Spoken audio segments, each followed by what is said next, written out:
pompe funèbre coupait toujours les vêtements du corps avant de le maquiller, jusqu'à ce que le corps soit nu. Cette fois-ci, il s'agissait d'une belle femme, portant une magnifique lingerie rouge. Au moment où le croque-mort s'apprêtait à couper les vêtements, le cadavre a soudain ouvert les yeux. Étrangement, l'homme n'est pas effrayé. Au contraire, Jack lui dit calmement, c'est un salon funéraire, vous êtes mort. À ce moment-là, la femme se souvient enfin. Elle avait heurté un camion qui tirait un tuyau d'acier. Mais maintenant qu'elle pouvait respirer et parler, comment pouvait-elle être morte? You were pronounced dead 8 hours ago. Your blood no longer circulates through your body. Your brain cells are slowly dying. Your body's already decomposing.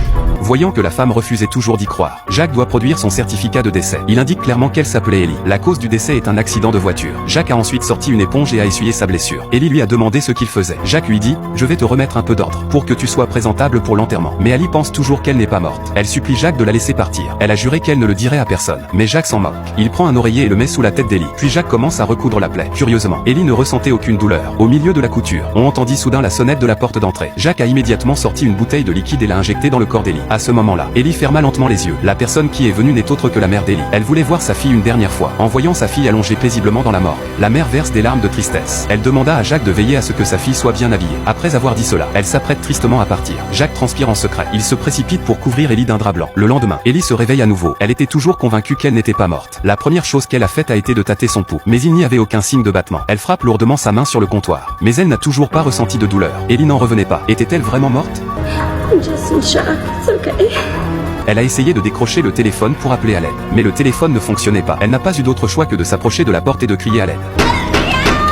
À ce moment-là, une voiture s'est approchée du funérarium. C'était son petit ami qui arrivait. Il voulait voir Ellie une dernière fois, mais Jack l'a empêché d'entrer. Il a dit que seule la famille proche pouvait lui rendre visite. Ellie entendait faiblement la voix de son petit ami, mais elle avait beau crier à l'aide. Paul n'a rien entendu. En fin de compte, parce qu'il n'était pas membre de la famille du défunt, Paul a été impitoyablement éconduit par Jack. Il a dû partir tristement en voiture. Ellie a demandé à Jack pourquoi il ne laissait pas Paul entrer pour la voir. Mais Jack a répondu. They just see you as a dead body on a slab. Only I can see you as you really are. Voyant le comportement inhabituel de Jack, Ellie était encore plus convaincue qu'elle n'était pas morte. Elle pense que Jack est fou. Elle a donc caché une paire de ciseaux pendant qu'il était sorti. Et Jack, qui était sorti, n'en savait rien. Ensuite, Ellie a trouvé le bon moment pour le poignarder. Mais Jack l'a esquivé. Elle courut désespérément vers la porte. Mais la porte était verrouillée par Jack. Voyant Jack s'approcher, Ellie a levé les ciseaux dans sa main, menaçant Jack de rester loin d'elle. Mais Jack ne l'a pas écouté. Il a saisi sa main et l'a pointée sur son cou. Allez, poignarde ici. Finalement, Ellie n'a pas osé le poignarder. Look. I'm breathing. Maybe I was in some kind of coma and the doctors made a mistake. You died, Emma.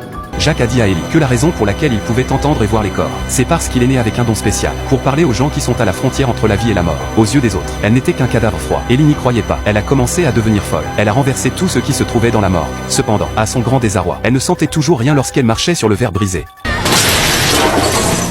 Ce jour-là, Jack a ramené un magnifique costume d'anniversaire. Ellie l'adore. Elle vit aussi que Jack avait mis la clé de la chambre dans la poche de son manteau. Puis il a poussé un brancard pour aller chercher un nouveau corps. Après que Jack soit parti, Ellie sortit les clés. Mais il y avait trop de clés. Elle dut les essayer une par une. Jack, qui était encore en train de faire le plein à la station-service, ne s'en est pas rendu compte. Mais lorsqu'il a payé la voiture, Jack s'est soudain rendu compte que les clés avaient disparu. Il s'est rendu compte que quelque chose n'allait pas et a immédiatement repris le chemin du funérarium. C'est alors qu'Ellie ouvre enfin la porte. Mais elle ne pouvait toujours pas sortir, car la porte d'entrée de la villa était également fermée à clé. Tout ce qu'elle pouvait faire, c'était de continuer à essayer les clés. Heureusement qu'elle a enfin ouvert la dernière porte. Mais à ce moment-là, Jack est revenu. Elle devait trouver un endroit où se cacher pendant un certain temps. Et elle était prête à se battre jusqu'à la mort. Ellie savait que si elle était attrapée, elle n'aurait plus aucune chance de s'échapper. Heureusement, Jack ne la trouva pas. Elle retourna à la porte d'entrée. Elle s'aperçut que la clé de la porte avait été emportée par Jack. Dans sa panique, elle trouva un téléphone dans une des chambres. Ellie était impatiente de composer le numéro de son petit ami Paul.